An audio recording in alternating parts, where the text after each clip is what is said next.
के लोग करोड़ों रुपए का व्यापार उस व्यक्ति को दे देते हैं जो अपना इनकम टैक्स रिटर्न नहीं भर पाता है। खाली जीएसटी के आधार पे करोड़ों रुपए का कपड़ा उससे चला जाता है। आपने माल भेजा और एक भी पैसा आपको उसने नहीं दिया, फर्स्ट ट्रांजैक्शन के अंदर ही उसने आपको चीट कर लिया है, तो पुलिस ऐसे व्यापारियों के सामने कड़क एक्शन लेती है। जैसे उदाहरण 50 लाख का केस बन गया और एजेंट के थ्रू कपड़ा गया था और डिस्प्यूट हुआ, तो एजेंट कह देता है कि साहब मेरी 2% दलाली काट लेना इसमें से। अब आप उनकी 2% दलाली के चक्कर में अपने 98% की रेवेन्यू का लॉस कर रहे हैं। तो ऐसे केसेस के अंदर एजेंट की भूमिका को तो हमको बांध के रखनी ही चाहिए। सिविल कोर्ट्स के अंदर सामने वाले को सजा नहीं होती, लेकिन उसके नाम पे अगर संपत्ति है या उसके नाम पे कोई भी वैल्यूएबल प्रॉपर्टी है तो उसको बेच के भी कोर्ट आपका पैसा दिलाती है। लेकिन उसके लिए एक कंडीशन है, आपको उस व्यक्ति की संपत्ति, चल अचल संपत्ति के बारे में पता होना चाहिए। तो हम खुद पुलिस स्टेशन में जाके पुलिस की मदद लेते हैं, पुलिस को बताते हैं कि ये भाई कैसे इसने हमारे साथ चीटिंग की है। पुलिस एफआईआर दर्ज करती है, आरोपियों को पकड़ के लाती है और उसके बाद आप विश्वास नहीं करेंगे 7 लाख, 8 लाख, 10 लाख के केसों के अंदर भी कोर्ट उनको जमानत नहीं देती और एक महीने तक आरोपियों को जेल में रहना पड़ता है, जो सूरत की मंडी का पैसा खाते हैं। अगर कोई पार्टी बदमाशी कर रही है, उसका वो माल नहीं बिका, सीजन चला गया और फिर 6 महीने बाद बोलता है मुझे गुड्स रिटर्न करना, तो व्यापारी को बिल्कुल भी ऐसे गुड्स रिटर्न को एंटरटेन करने की जरूरत नहीं है।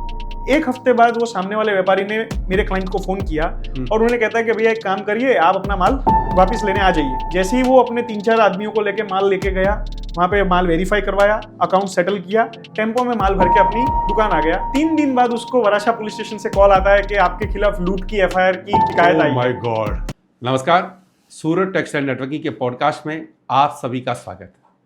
पॉडकास्ट में हम हमेशा व्यापारियों को, हम हमेशा एजेंट को या व्यापार से जुड़े हुए काफ़ी सारे ऐसे लोगों को ला रहे हैं जिनसे आपको, व्यापारियों को, समाज के प्रति जागृति हो, व्यापार के प्रति जागृति हो और उनका विजन सुनने से, उनका प्रोजेक्ट सुनने से, उनकी बातें सुनने से व्यापारियों का भला हो सके। आज हमने थोड़ा सा एक डिफरेंट किया है कि सूरत टेक्सटाइल मार्केट में एक सबसे बड़ी समस्या है पेमेंट डूबने की। बहुत सारी ऐसी समस्याएं हैं जिसमें हमारे व्यापारियों के खून पसीने के लाखों करोड़ों रुपए हर साल, हर रोज, हर महीने डूब जाते हैं। उसमें ऐसी काफ़ी सारी कमियां रहती हैं, व्यापारियों की कमी भी रहती है और काफ़ी सारी कानूनी पेचीदियां भी रहती है। इसीलिए आज हमने हमारे स्टूडियो में आमंत्रित किया है सूरत के एक जाने माने एडवोकेट श्री अभिषेक जी सेठिया। अभिषेक जी सेठिया के बारे में बता दूं कि वो टेक्सटाइल मार्केट के, यानी टेक्सटाइल इंडस्ट्रीज के स्पेशलिस्ट एडवोकेट मैं उनको कह सकता हूं, क्योंकि मैंने काफ़ी सारे मेरे व्यापारियों से जिनसे बात हुई तो एक अभिषेक भाई का ऐसा रेफरेंस दिया, तो मैंने अभिषेक भाई को निवेदन किया कि आप हमारे स्टूडियो में पधारे, हम व्यापारियों के लिए, व्यापारियों के भले के लिए कुछ बात करेंगे। आज हमारे स्टूडियो में पधारे अभिषेक भाई सेठिया। बहुत बहुत स्वागत, बहुत बहुत अभिनंदन अभिषेक भाई। Thank you so much Surendra ji, आपने मुझे बड़े ही प्यार पूर्वक और व्यापारियों के हित के लिए आमंत्रित किया और मैं आपकी विचारधारा से बिल्कुल सहमत करता हूं। आपने जो पहल की है व्यापारियों को जागरूक करने की और उनको सही दिशा देने की, उसके लिए आपको बहुत बहुत साधुवाद। और इस पॉडकास्ट के माध्यम से आप यहाँ बैठे बैठे कितने सारे व्यापारियों को सही दिशा और उनकी लाखों और करोड़ों रुपए के भुगतान या नुकसान होने से बचाने की हम प्रयास में लगेंगे, तो इसके लिए भी आपको बहुत बहुत साधुवाद। सर थैंक यू अभिषेक भाई। हमने इस कार्यक्रम का फॉर्मेट है ना बड़ा ज़बरदस्त रखा। हम लोगों ने क्या किया है कि आपसे जैसे ही डिस्कसिंग हुआ कि व्यापारी की कौन कौन सी समस्या है मार्केट में, तो हमने उन समस्याओं के लिए व्यापारियों को ही पूछा। तो हमने जो कैंपेन चलाई थी और सर कैंपेन का जो प्रतिशत मिला है, जो रिस्पॉन्स मिला है, एक्स्ट्रा ऑर्डिनरी सर। व्यापारी बहुत परेशान है। व्यापारियों को कुछ चीज़ें ऐसी है कि उनके बारे में उनको कन्फ्यूजन है, क्योंकि प्रैक्टिकल उनको ये भी गाइडेंस नहीं होता कि यार हम किसके पास सही राय लेने के लिए जाए। तो आज हमने इसीलिए आपको आमंत्रित किया है कि हम व्यापारियों के लिए इस टाइप की बातें शेयर करें जो उनके लिए रोजमर्रा की प्रॉब्लम है। हमेशा ये समझ लो सूरत में अगर 70,000 व्यापारी हैं तो 70,000 व्यापारियों की प्रॉब्लम पे हम चर्चा करने वाले हैं। ऐसा नहीं कि कोई अमुक एक केस के लिए। आज हम चर्चा करने वाले 70,000 व्यापारी, और ऐसे हमारे पास जो जागरूक व्यापारियों ने जो भेजे ना सर, सवाल बड़े जबरदस्त है। जैसे मैं सबसे पहले एक सवाल लेना चाहूँगा जो मेरे को कम से कम 11 व्यापारियों ने लिख के दिया है, और 11 व्यापारियों ने एक ही लिख के दिया कि सर हम किसी भी पार्टी को जैसे उधार दें, तो वो बोलते हैं कि यार पहले हम उधार देते थे तो ऐसा कोई प्रॉब्लम नहीं आता था, लेकिन इन दिनों में डूबत ज़्यादा आ गई। पहले का जो पेमेंट उधार देते थे उस समय तो उनको तकलीफ नहीं आती थी, लेकिन अभी काफ़ी सारे एजेंट और व्यापारियों के अंदर वो माल देते हैं तो माल देते तो ये प्रॉब्लम आ रही है। सर मैं आपसे जानना चाहूँगा कि उसकी मुख्य वजह क्या है, क्योंकि आप इस फील्ड में हो सर, आप लीगल फील्ड में हो, आपके पास तो एकदम माइनर केस आते हैं और हर माइनर डिस्कसिंग होता है जिसमें व्यापारी भी अपनी बात बताता है और सामने वाले की बात आपको मालूम पड़ता है कि उसमें सब केस होता है, तो एक एक चीज़ की परत उतारी जाती है। तो सर इसकी सबसे बड़े वजह क्या है? काफ़ी लोगों ने ये माना कि ये क्यों हो रहा है। देखिए सुरेंद्र जी, सबसे बड़ी वजह जो इसकी है ना, वो दो चीज़ें हैं। एक तो लैक ऑफ एजुकेशन, दूसरा व्यापारी की आलस कह सकते हैं या लालच कह सकते हैं। क्योंकि जब आप किसी भी व्यापारी से व्यापार करते हैं तो जनरली मैंने जो ऑब्जर्व किया पिछले 5 सालों से, तो व्यापारी एजेंट के कहने पे या एजेंट के रेफरेंस से ही जीएसटी नंबर लेके व्यापारियों को माल देने की आदत लोगों को पड़ चुकी है। जबकि पहले के ज़माने में ऐसा नहीं हुआ करता था। पहले एक पारिवारिक संबंध होते थे, व्यापारी जब शुरू होते थे तो वो व्यापारियों के घर पे रुकते थे, एक दूसरे से बड़ा उनका अच्छा परिचय होता था और फिर वो माल देते थे, तो एक विश्वास के ऊपर व्यापार कायम था। लेकिन आजकल कई केसों में ऐसा हमने देखा है कि जब व्यापारी किसी केस को लेकर हमारे पास आता है तो वो प्रोप्राइटर को ना तो जानता है, ना उसने कभी उस प्रोप्राइटर को देखा है, लेकिन उसका लाखों रुपए का आउटस्टैंडिंग उस व्यापारी में बोल रहा है, मात्र और मात्र एजेंट के भरोसे। हम लोग इस आलस में रह जाते हैं कि हम लोग उसकी जगह पे जाके वो वेरीफाई नहीं करते कि जिसे हम माल भेज रहे हैं वो व्यक्ति या वो दुकान सच में वहां पे है या नहीं। और कुछ हम लोग जो मार्केट की धारा है उसमें बह रहे हैं, उसमें कुछ सुधार नहीं कर पा रहे हैं, हम अपने पेमेंट टर्म्स को स्ट्रिक्टली फॉलो नहीं कर पाते, आश्वासन पे व्यापार चला रहे, इसीलिए ये परेशानियां व्यापारियों को देखनी पड़ रही है। सर ये बहुत बड़ी बात है कि जो आपने चीज़ बताई कि पुरानी परंपरा और नई परंपरा के अंदर ये सब चीज़ें हम भी देख रहे हैं, क्योंकि हम भी मीडिया से जुड़े हुए सर। बहुत सारे केस आते हैं, कभी आज किसी ने कर दिया, और मैं ये मानता हूँ कि जितने केस आते हैं ना, उससे 100 टाइम लोगों के साथ फ्रॉड होती है, उसके केस आते ही नहीं है, उनकी पुलिस रिपोर्टिंग नहीं होती है। वो आपको भी मालूम है और हमको भी मालूम है। सर सबसे ज़्यादा एक सवाल और भी आया हमारे पास कि हमारे अगर इस टाइप से कुछ हो जाए, जैसे बाहर के पार्टी अगर पेमेंट रोक ले, तो हमको कौन कौन से प्रयास होने चाहिए, कौन से स्लैब से निकलना चाहिए? संगठन के पास जाके या वकील करके या एफआईआर करके? व्यापारी बड़ा कंफ्यूज है जी। व्यापारी ये कंफ्यूज है कि मेरा पैसा अगर कहीं किसी पार्टी में अटक जाए, एजेंट में अटक जाए या व्यापारी में अटक जाए, तो उनको क्या क्या अपना स्लेब तय करना चाहिए कि पहला कदम ये उठाना चाहिए, दूसरा कदम ये उठाना चाहिए? जी बहुत अच्छा सवाल है ये आपका, और एकदम बेस से स्टार्ट करूं तो सबसे पहले व्यापारियों को व्यापार करने से पहले उसका वेरिफिकेशन करना चाहिए। ओके। आपके माध्यम से, इस पॉडकास्ट के माध्यम से मैं सबको ये सलाह देना चाहूंगा कि जैसे हम अपना माल बेचने के लिए सेल्स पर्सन रखते हैं, अकाउंट्स के लिए ऑडिटर रखते हैं, अकाउंटेंट रखते हैं, सीए रखते हैं, वैसे ही लीगल फर्म में, आपकी फर्म में कोई लीगल काउंसिल आप लोग हायर नहीं करते। जब आपकी प्यास लग जाती है तब आप कुआं खोदने के लिए जाते हैं, तब हो सकता है आपको सही सलाह ना मिले। तो सबसे पहले आप अपना एक लीगल काउंसिल फर्म के लिए अपॉइंट करके रखें। दूसरा, एक स्टाफ पर्टिकुलरली ऐसा रखे जो सिर्फ जाके जिसको आप माल देने वाले हैं, माल डिलीवरी से पहले जाके उसको वेरीफाई करे कि भाई जिस जगह पे माल भेजने वाले, क्या वो दुकान उसकी खुद की है या किराए की है, वो खुद वहां बैठता है या स्टाफ के भरोसे वो व्यापार कर रहा है, प्रोप्राइटर से वो अपना एक आदमी जाके मिल के आए और उसको वेरीफाई करे। उसके बाद आप परचेज ऑर्डर की परंपरा यहाँ पे शुरू करें, रिटर्न में परचेज ऑर्डर। क्योंकि क्या होता है, कई बार हमारा व्यापारी उसको जितना माल उसने मंगाया उससे ज्यादा डिस्पैच कर देता है, फिर गुड्स रिटर्न की तकरार रहती है, रेट डिफरेंस की तकरार रहती है। तो परचेज ऑर्डर रहेगा तो दोनों तरफ से टर्म्स एंड कंडीशन पहले से ही तय होगी, इतना माल भेजना, इस रेट में भेजना। परचेज ऑर्डर जो रहता है वो वैधानिक मान्यता प्राप्त है उसको? जी बिल्कुल प्राप्त है सर। अगर आपका परचेज ऑर्डर रहेगा और आप उसके हिसाब से माल भेजेंगे तो वो एकदम उचित और एकदम परफेक्ट तरीका है कानून की नजर के अंदर। उसके बाद जब हम उसका इनवॉइस जनरेट करते हैं तो उसमें टर्म्स एंड कंडीशन ऑलरेडी लिखी होती है, क्योंकि देखिए हर एक इनवॉइस एक कॉन्ट्रैक्ट है, और जब कॉन्ट्रैक्ट आ जाता है तो लॉ बीच में आ जाता है, और जब आपका कॉन्ट्रैक्ट पावरफुल होता है तो लॉ आपको पूरा सपोर्ट करता है। तो इनवॉइस के अंदर उचित टर्म्स एंड कंडीशन आपकी लिखी होनी चाहिए। डिलीवरी चलान पे या इनवॉइस के अंदर हो सके तो आप परचेजिंग पार्टी की सिग्नेचर ले लीजिए, तो वो एक वैलिड कॉन्ट्रैक्ट हो जाता है। अगर मार्केट इस धारा को अडॉप्ट कर ले तो मैं ये मानता हूँ 50% पैसा आपका डूबेगा ही नहीं, अगर आप पोस्ट डेटेड चेक्स लेके माल देना शुरू कर देंगे तो। तो ये सब स्लैब्स जो है ये व्यापार करने से पहले के स्लैब है। अगर आप इसके ऊपर ध्यान देंगे तो मैं ये मानता हूं कि आपका व्यापार के अंदर जो बेड डेब्ट्स है या जो आउटस्टैंडिंग जो बहुत समय के बाद आता है वो उतना रहेगा ही नहीं। सर ये तो व्यापार के पहले का है जी सर। सब कुछ करने के बाद हमारी हर बात तो हर कोई सुनता नहीं है। काफी लोग ऐसे होते हैं कि हमारी बात सुनने के बाद आपके पास आएंगे, अब हमारा पैसा फंस गया है। अब ये समझ लीजिए कि जिनके व्यापारियों के मेरे पास मैसेज आए ना जी, उन्होंने मेरे को ये लिखा कि सर हमारा पैसा फंसा हुआ है। अब उसके लिए उनको क्या करना चाहिए, कौन कौन सा स्टेप अपनाना चाहिए? देखिए, कानून के अंदर बहुत सारी रेमेडीज अवेलेबल है। ओके। मेनली मैं आपको समझा देता हूं, दो टाइप की रेमेडी होती है, एक होती है सिविल और एक होती है क्रिमिनल। क्रिमिनल केस में पुलिस आपकी मदद कब करेगी? जब आपने उस व्यापारी से व्यापार किया और उसने आपको एक भी पैसा नहीं दिया है, तो उसका इंटेंशन पहले से ही आपको चीटिंग करने का था।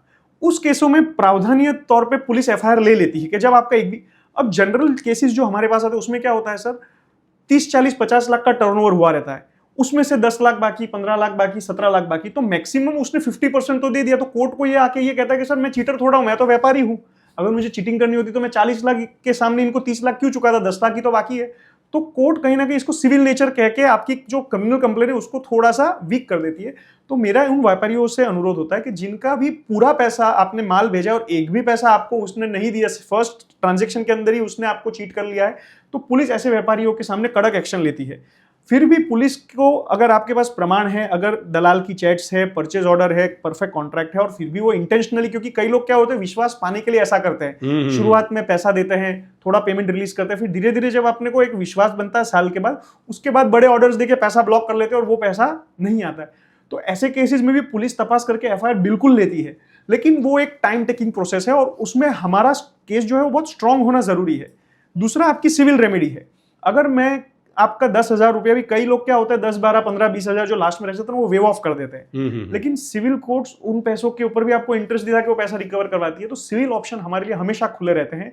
सिविल कोर्ट्स के अंदर सामने वाले को सजा नहीं होती, लेकिन उसके नाम पे अगर संपत्ति है या उसके नाम पे कोई भी वैल्यूएबल प्रॉपर्टी है तो उसको बेच के भी कोर्ट आपका पैसा दिलाती है, लेकिन उसके लिए एक कंडीशन है, आपको उस व्यक्ति की संपत्ति, चल अचल संपत्ति के बारे में पता होना चाहिए। ओके जी, अगर वो पता रहेगा तो ही हम कर पाएंगे। जी, अगर आपने सिर्फ एजेंट के भरोसे पे माल दे दिया है तो आपको पता ही नहीं चलेगा कि वो उस आदमी के पास है क्या, तो कोर्ट आपको ऑर्डर क्या करेगी? मतलब वो ये तो कह दे कि आप उससे पैसा पाते हैं और इतना प्रतिशत ब्याज के साथ आपको आपका पैसा मिलने का हक है, लेकिन वो पैसा दिलाने के लिए कोर्ट के पास ये प्रमाण होना चाहिए कि उस आदमी की पास इतनी संपत्ति है। मतलब कई केसों में तो सुरेंद्र जी आश्चर्यजनक बात है और बहुत चिंता होती है मुझे इस बात की कि लोग करोड़ों रुपए का व्यापार उस व्यक्ति को दे देते हैं जो अपना इनकम टैक्स रिटर्न नहीं भर पाता है, खाली जीएसटी के आधार पे करोड़ों रुपए का कपड़ा उससे चला जाता है, और उस व्यक्ति का जब प्रोफाइल देखा जाता है तो उसके पास खुद का ना रहने का घर होता है, ना कोई अच्छी उसकी वैल्यूएबल सिक्योरिटी होती है कि जिस मात्रा को बेच के कोर्ट व्यापारियों का पैसा उसको चुका सके। तो ऐसी हालत हम देखते हैं कई केसों में व्यापारियों की।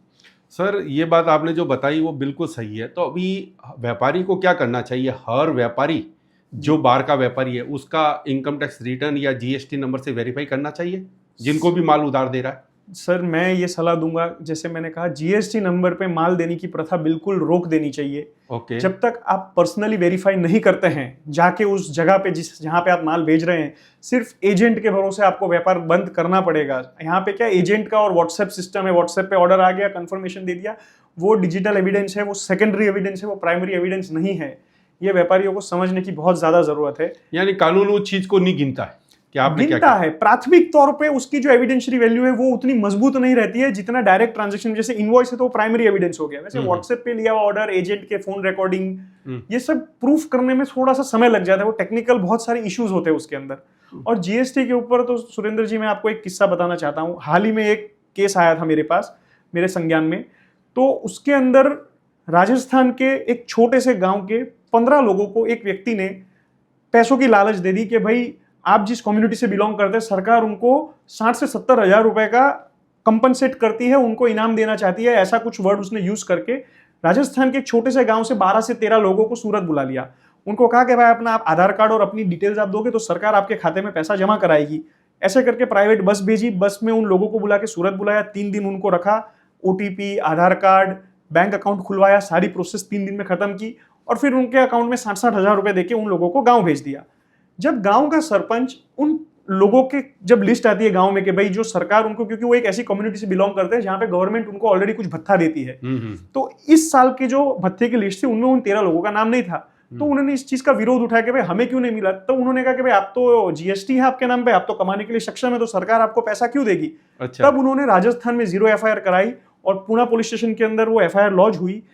13 जीएसटी नंबर, सारोली के अंदर एक मार्केट के, मैं नाम नहीं लूंगा किसी भी मार्केट का, 13 जीएसटी नंबर के फेक दुकानों के एड्रेसेस थे और वो लोग राजस्थान के गांव के हैं, इलिटरेट लोग हैं, उनको किसी भी व्यापार के बारे में पता नहीं और सिर्फ जो जीएसटी के नाम पे उनको कपड़ा दे रहे हैं वो कितनी बड़ी गलती कर रहे हैं। क्योंकि यहाँ से पुलिस अगर उस मसबे में जाती है, उस इलाके में जाती है, तो उनको पकड़ना, वहां से उनको लाना, वहां पे समन्स या वारंट की बजवनी करवाना, ये सब काफी मुश्किल है। और ऐसे केसेस के अंदर सिर्फ जब आप जीएसटी नंबर के ऊपर व्यापार कर लेते हैं तो ऐसे तो 2-4 केसेस जो हमारे संज्ञान में, ऐसे तो कितने जीएसटी नंबर होंगे जिनके मालिकों को पता ही नहीं कि उनके नाम पे जीएसटी चल रही है। नहीं सर, फिर उसके बाद में जैसे आपने केस बताया कि ये सब सूरत में अगर ये हुआ कि आपने बताया कि राजस्थान से लाके उनके जीएसटी का, फिर उसके बाद में इसकी कार्रवाई हुई सर कुछ आगे? जी बिल्कुल, एफआईआर हुई, उसको पकड़ लिया। 13 जीएसटी नंबर थे, उसमें से एफआईआर के अंदर ही कुछ फर्मों का नाम उल्लेख किया हुआ है। लेकिन ये तो कुछ शॉर्ट पीरियड के अंदर ही पता चल गया और एफआईआर हो गई और ये केस आगे तक बढ़ा नहीं और लोगों का लाखों करोड़ों रुपए का कपड़ा गबन होने से बच गया। यानी वो तो सामने वाले उन्होंने एफआईआर की जिनके नाम की जीएसटी पे था। अगर वो उस बत्ते वाले में नहीं होते तो शायद मालूम ही नहीं पता ही नहीं चलता। सालों बहुत लंबा केस हो जाता, सालों तक करोड़ों रुपए का कपड़ा वो लेते जाते, ट्रांजैक्शन होता और डूबत हो जाती। और फिर जब आप केस करने जाते तो वकील सबसे पहले जीएसटी में जिसका नाम है उसको आरोपी बनाता है। तो वो आरोपी तो कभी मिलता ही नहीं, क्योंकि आपने तो कभी उसे देखा ही नहीं है। उसके नाम पे बैंक अकाउंट है, उसका पान कार्ड, आधार कार्ड है, उसके नाम पे जीएसटी है, लेकिन वो व्यक्ति आपको मिलने की संभावना, मैं ये मानता हूं, नेक्स्ट टू इम्पॉसिबल है सर, क्योंकि वो उस मसबे का आदमी है कि जहां आप उसको पकड़ नहीं सकते हैं। सर एक और कॉमन समस्या जिसके बारे में हमारे पास आया कि एक ही एजेंट के काफ़ी सारे व्यापारी बाहर के होते हैं। कुछ व्यापारी बहुत अच्छे रहते हैं लेकिन कुछ व्यापारी चीटिंग कर लेते हैं जी। अब उनको उसके मार्फत क्या करना चाहिए? जैसे एजेंट सेम है, कुछ पार्टी अच्छी है लेकिन कुछ पार्टी ने उनका पेमेंट रोक दिया, तो उसके लिए उनको क्या क्या करना चाहिए? उनके लिए क्या स्टेप होगा? देखिए, जैसे एजेंट है तो उनकी बहुत बड़ी भूमिका होती है व्यापार में। ठीक है, मैं व्यापारियों को ये अनुरोध करूंगा कि आप एक एजेंट वेरिफिकेशन फॉर्म बनाएं, जिसमें उस एजेंट से आप एफिडेविट पे ये लिखवाइए कि वो एजेंट उस व्यक्ति को पर्टिकुलर तौर से जानता है या उस एजेंट ने उस व्यक्ति की जगह को जाके वेरीफाई किया है और उसकी पूरी की पूरी जवाबदारी वो एजेंट ले रहा है।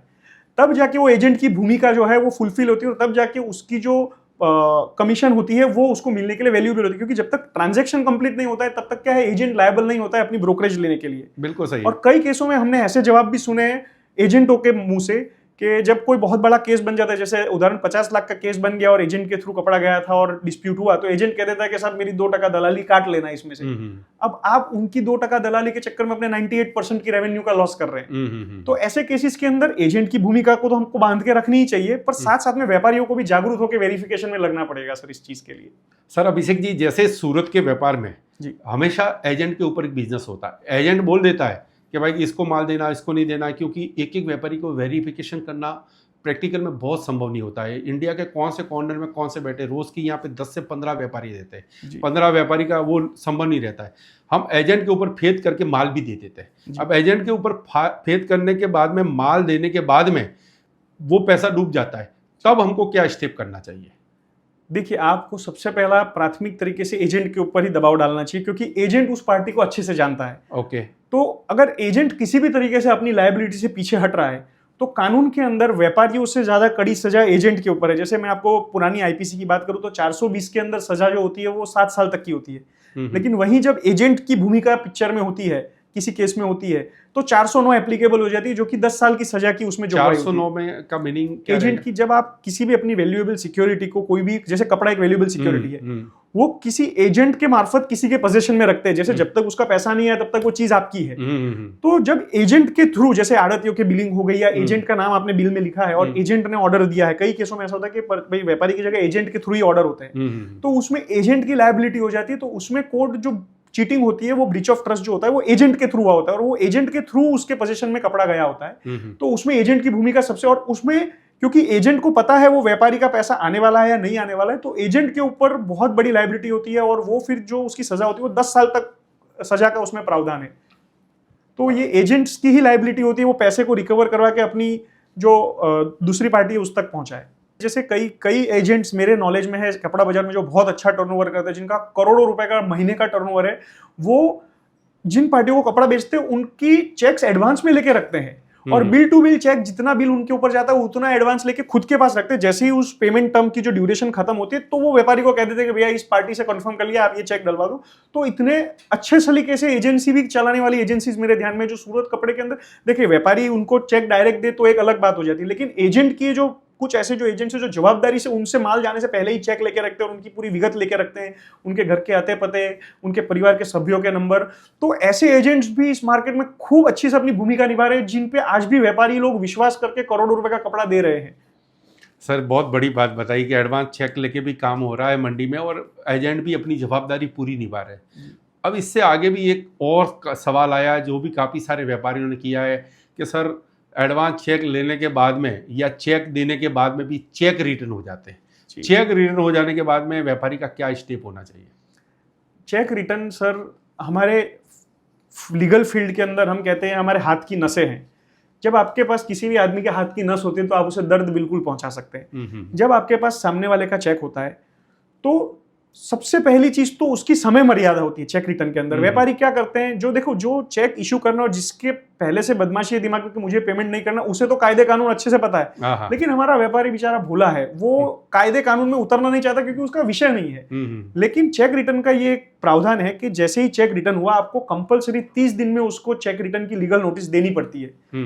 जिनका चेक बाउंस होता है वो उनको आश्वासन देते हैं कि भैया कुछ मत करो, मैं आपको करवा देता हूँ। उस आश्वासन पे लोग वो समय को 30 दिन निकाल देते हैं और हमारे भी व्यापार के अंदर कहीं ना कहीं उस चीज निकल जाती है। फिर वो चेक आउटडेटेड हो जाता है और वो किसी काम का नहीं रहता। बराबर। कई व्यापारियों को ये भी मिथ है कि भाई एक ही चेक को 3 बार बाउंस करवाने से ही केस होता है, पेमेंट स्टॉप उसने करवा दिया तो चेक रिटर्न का केस कर सकते कि नहीं कर सकते। मैं व्यापारियों को ये कहना चाहूंगा, चेक रिटर्न टोटल 130 से भी ज्यादा प्रकार है जिनके कारण से चेक रिटर्न हो सकते हैं। किसी भी कारण से आपको चेक रिटर्न का केस करने से कोई बाध नहीं नड़ता है। अगर आपका चेक बाउंस हो चुका है, बैंक ने उसको रिटर्न मेमो दे दिया है, तो आप विदिन 30 डेज आप लीगल नोटिस भेजिए और उसके 30 डेज के बाद आपको कंपलसरी कोर्ट में केस फाइल कर देना पड़ता है। ये समय मर्यादा कायदे के अंदर इसकी उल्लेख किए गए हैं कि ये कायदे के द्वारा दिए गए सिद्धांत है जिसके अंदर हमें काम करना पड़ता है। तो चेक रिटर्न में व्यापारियों को चेक बाउंस होने के बाद 30 दिन और नोटिस देने के बाद दूसरे 30 दिन के अंदर केस फाइल कर देना चाहिए। 15 दिन का उसमें ग्रेस पीरियड रहता है, बट आप टोटल इसको 45 डेज का ग्रेस मान के चलिए। बट व्यापारियों को 30 दिन के अंदर ही अपने एडवोकेट के पास वो चेक रिटर्न और उसकी सारी डिटेल्स दे देनी, यानी एडवोकेट के थ्रू जल्दी काम उसका इजी हो जाता है। जी बिल्कुल, आपको कोर्ट के अलावा चेक रिटर्न का कोई दूसरा सुनवाई नहीं है साहब। तो और आपके पास जैसे ही चेक रिटर्न हो तो कई केसेस हमारे पास ऐसे आते हैं जैसे कि आज 28वां दिन है और हमको कहते हैं कि भैया इसकी नोटिस भेज दो।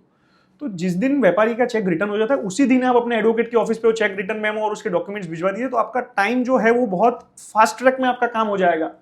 आप लास्ट डेज पे वो आश्वासन देते हैं और लास्ट डे तक आप उसको खींचते जाएंगे और फिर आप इमीडिएट बेसिस पे आते हैं, तो उसके अंदर टेक्निकली बहुत प्रॉब्लम्स क्रिएट हो जाती है। तो जैसे किसी का चेक रिटर्न हुआ, जैसे ही उसके दूसरे दिन एडवोकेट से कांटेक्ट किया और केस अगर फाइल कर दिया, इन बिटवीन वो वापस तैयार हो जाए 30 दिन के अंदर कि मैं पेमेंट देने को तैयार हूं, तो उसको विथड्रॉ कर सकते हैं? जी बिल्कुल कर सकते हैं, आप केस ही फाइल मत करिए, कोई दिक्कत नहीं है। यानी वो केस फाइल नहीं कर सकते, उसको हटा भी सकते हैं हम? बिल्कुल हटा सकते हैं। और मैं तो कहता हूं अगर समझिए आपने केस फाइल कर भी दिया है और उसके बाद व्यापारी आपको पेमेंट दे रहा है, क्योंकि देखिए कई बार क्या होता है व्यापारी की नीयत साफ होती है लेकिन परिस्थिति खराब हो जाती है, जो देना चाहता है लेकिन अरेंज, तो चेक रिटर्न का केस विड्रॉ करने में भी कोर्ट व्यापारियों की पीड़ा को समझ के आसानी से उन केसों को विड्रॉ भी करवा देती है बिना कोई कॉस्ट के। ओके। यानी केस फाइल करना कोई बुराई नहीं है, कोई बुराई नहीं, सेफ्टी के लिए बहुत ही बढ़िया है। बिल्कुल, और समय मर्यादा में रह के किया हुआ केस हमेशा आपके फायदे में निर्णय लेके आता है। अभिषेक भाई, सबसे बड़ी प्रॉब्लम जो काफी सारे व्यापारियों ने मेरे को लिखा है कि हमने व्यापार कर दिया, बहुत अच्छे तरीके से व्यापार कर दिया, व्यापार चल भी रहा था, यकायक उनके पैसे वो सामने वाला व्यापारी, बाहर का व्यापारी या लोकल का व्यापारी दे नहीं रहे। और वो व्यापारी दे नहीं रहे तो अब उनके पास क्या सहारा है? वो संगठन के पास भी चले गए, संगठन से भी फोन करवा दिए, तो उसके बाद में भी उनका प्रयास सफल नहीं हो रहा है, तो उनको क्या करना चाहिए? देखिए सुरेंद्र जी, सूरत के व्यापारी की जो पीठ की हड्डी है वो बहुत मजबूत है और जो तंत्र है उन्होंने यहाँ के व्यापार जगत को बहुत सपोर्ट किया है। व्यापारी को बिल्कुल चिंता करने की आवश्यकता ही नहीं है, क्योंकि देखिए आप व्यापारी है, व्यापारी मंच पे आपने पूरा प्रयास कर लिया, उसके बाद सूरत पुलिस और सूरत के न्यायालय के दरवाजे हमेशा व्यापारियों के लिए खुले रहे हैं। और पुलिस के अंदर जाने से पहले हम हमारी ऑफिस से भी बहुत प्रयास करते हैं कि व्यापारियों का पैसा बातचीत से आ जाए। अन्यथा जब वो सामने वाला किसी भी तरीके से पैसा देने के लिए इंक्लाइन नहीं होता है, समाधान की बातचीत नहीं करता है, तो हम खुद पुलिस स्टेशन में जाके पुलिस की मदद लेते हैं, पुलिस को बताते हैं कि ये भाई कैसे इसने हमारे साथ चीटिंग की है। पुलिस एफआईआर दर्ज करती है, आरोपियों को पकड़ के लाती है और उसके बाद आप विश्वास नहीं करेंगे, 7 लाख, 8 लाख, 10 लाख के केसों के अंदर भी कोर्ट उनको जमानत नहीं देती और एक एक महीने तक आरोपियों को जेल में रहना पड़ता है जो सूरत की मंडी का पैसा खाते हैं। उसके साथ साथ ही सिविल कोर्ट्स भी इतनी शक्ति से पेश आती है और देखिए जो प्रोसेस है न्यायालय का वो थोड़ा सा 1.5 साल 2 साल तक चलता है क्योंकि वो स्टेप्स इतने सारे हैं, लेकिन 100% व्यापारियों के फेवर के कोर्ट ऑर्डर करती है और पूरा इंटरेस्ट के साथ, वकील खर्च के साथ कोर्ट व्यापारियों का पैसा दिलाने में हमेशा सपोर्टिव रही है और हमेशा व्यापारियों के हित के ही निर्णय सूरत कोर्ट में यहाँ पे हमने देखे हैं। और हमारे अनुभव के हिसाब से क्या होता है सुरेंद्र जी, जब हम प्रयास करते हैं, ऑफिस से फोन करने का प्रयास करते हैं और पुलिस स्टेशन से जब व्यापारी को एफआईआर करने से पहले मौका दिया जाता है कि भाई आप जो भी है ये एफआईआर रिपोर्ट दर्ज हो उससे पहले आप सेटलमेंट करो, तो 90% केसेस का समाधान वही हो जाता है। बहुत बड़ी संख्या बता दी आपने। जी, यानी 90%। यानी एफआईआर करने से पहले जी, जब कोई एडवोकेट फोन करता है और उनको बताता है कि आपके साथ आगे क्या होने वाला है, जी, उसमें वो व्यापारी सामने वाले सरेंडर हो जाते हैं और पूरा पैसा देते हैं। लेकिन हम जो व्यापारी सोचता है कि एफआईआर करवाने से मेरा पैसा आ जाएगा, तो मेरा अनुभव ये है कि एफआईआर के बाद जो पैसा पूरा आना चाहिए वो परसेंटेज में कन्वर्ट हो जाता है और कई प्रतिशत पैसा कट के व्यापारी के साथ सेटलमेंट करने की बात आती है। तो मेरा व्यापारियों को ये कहना है कि आप एक आश्वासन की समय बांध लीजिए कि भाई 30 दिन की धारा है, 45 दिन की धारा है या 60 दिन की धारा है, उसको ग्रेस देना हो तो आप मैक्सिमम 75 डेज कर दो। 80वें दिन के बाद आपके डॉक्यूमेंट्स जो भी है वो आपके एडवोकेट के ऑफिस पहुंच जाने चाहिए और आप उनको 6-8 महीने का, साल भर का समय दे दो। बोले सर ये आप फाइल लो और ये हमारी परेशानी है।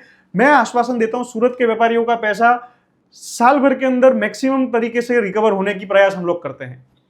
सर अभिषेक भाई बहुत अच्छी जानकारी दी और ये जानकारी व्यापारियों के लिए बहुत उपयोगी होगी, क्योंकि व्यापारी हमेशा ये टेंशन में रहते हैं, ये कि अचंभव में रहते हैं कि यार हम करें क्या। लेकिन आपने बहुत स्पष्ट तरीके से बता दिया कि आप एक समय मर्यादा ले लो, बोले कितना भी बड़ा व्यापारी है उसको बोल दीजिए, नहीं आप एडवोकेट के पास डॉक्यूमेंट्स लेके अपनी कार्रवाई चालू कर दीजिए, जो होगा वो देखा जाएगा।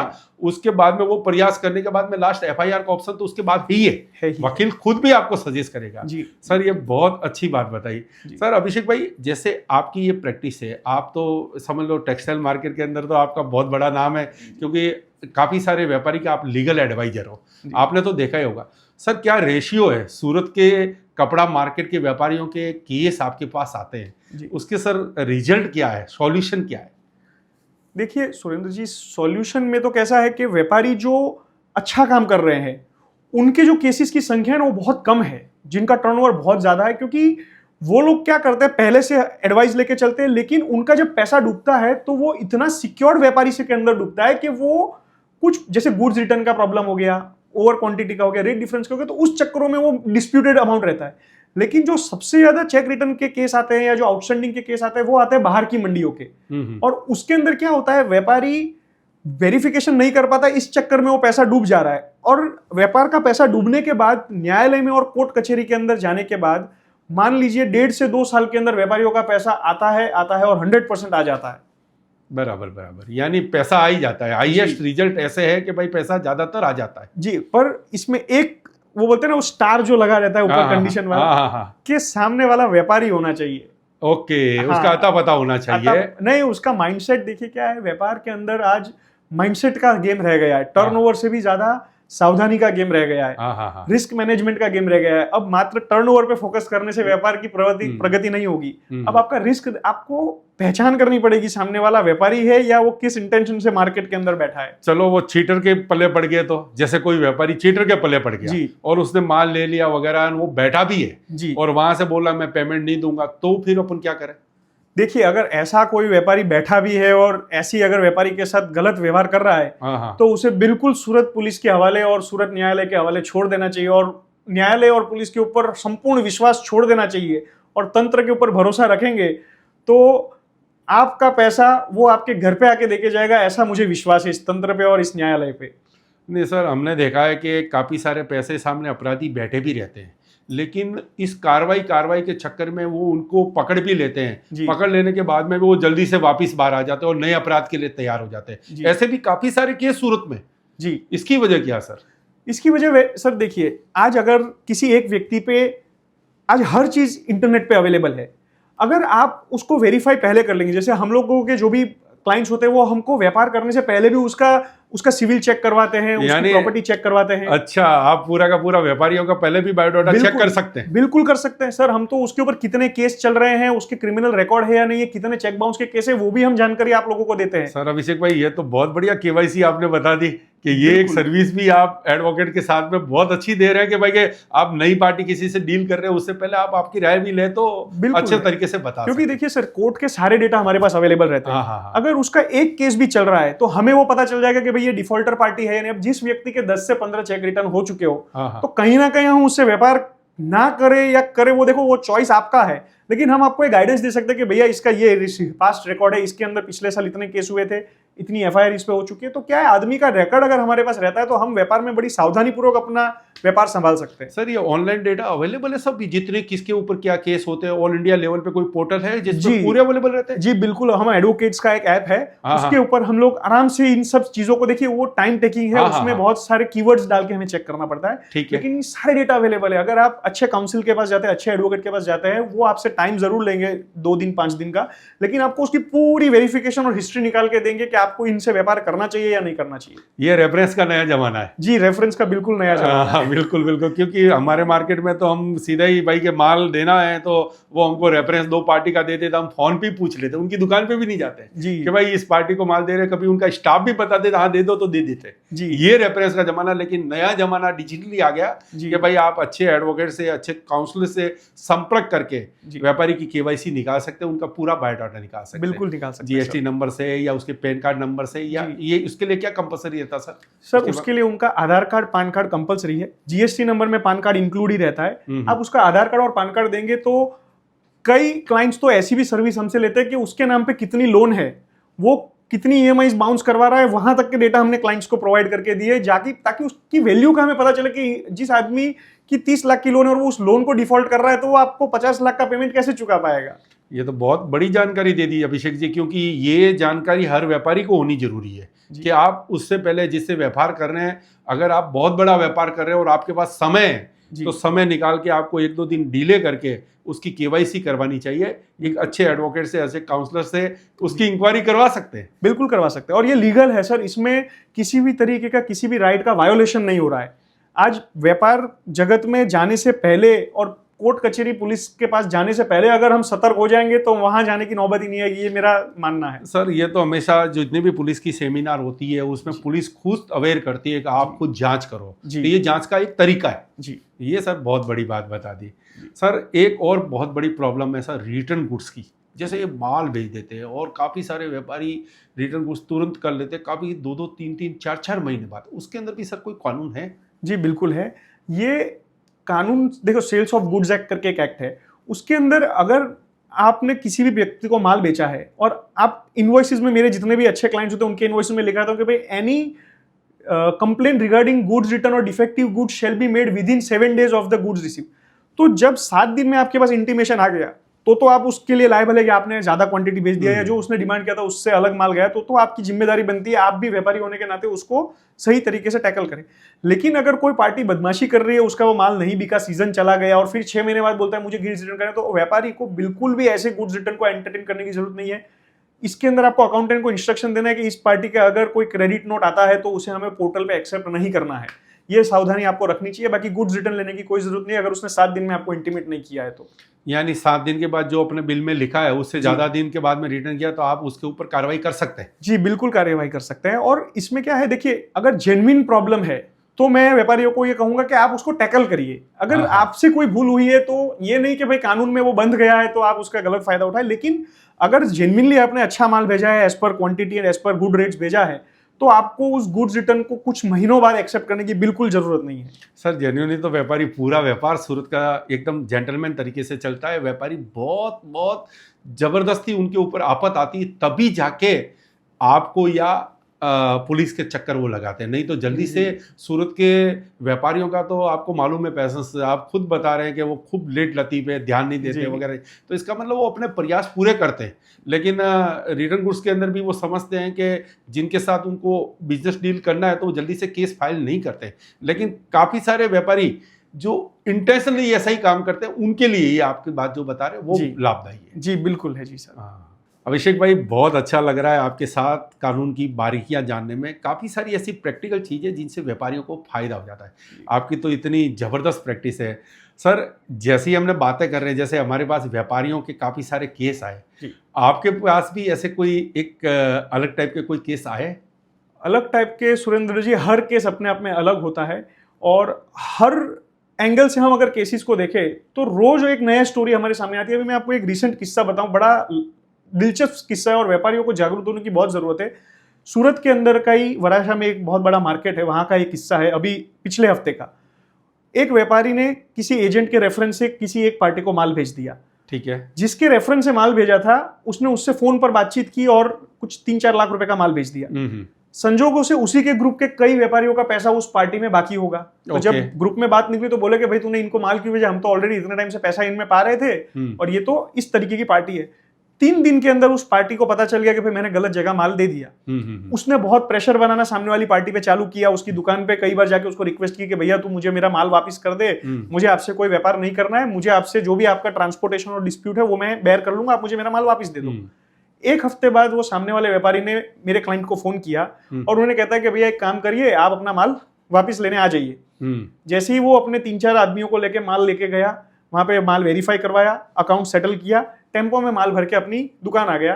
3 दिन बाद उसको वराछा पुलिस स्टेशन से कॉल आता है कि आपके खिलाफ लूट की एफआईआर की शिकायत आई। माय गॉड, क्या बात है। तो ऐसे कई सारे किस्से जिसके अंदर जेन्युइन व्यापार हुआ है, उसके बावजूद एक आदमी जो सिर्फ मार्केट के अंदर चीटिंग करने बैठा है, वो हमारे ही जेन्युइन व्यापारी को दबाने के लिए इस प्रकार के प्रेशर करता है। और जो माल उसने 3 लाख के सामने दिया है उसकी वैल्यू वो 9 लाख रुपए बता के उसने 9 लाख रुपए की अर्जी कर दी कि भाई मैं तो इनमें इतना पैसा पाता हूं और ये मेरी दुकान से माल लूट के लेके चले गए। जबकि हमारे क्लाइंट के पास सारे सीसीटीवी और फुटेजेस है। उसके बावजूद देखिए होना उस हमारे क्लाइंट को होने कुछ भी नहीं देंगे, लेकिन एक बार तो वो व्यापारी इस सीजन के अंदर डिस्टर्ब होकर कानूनी घर्षण में आ गया।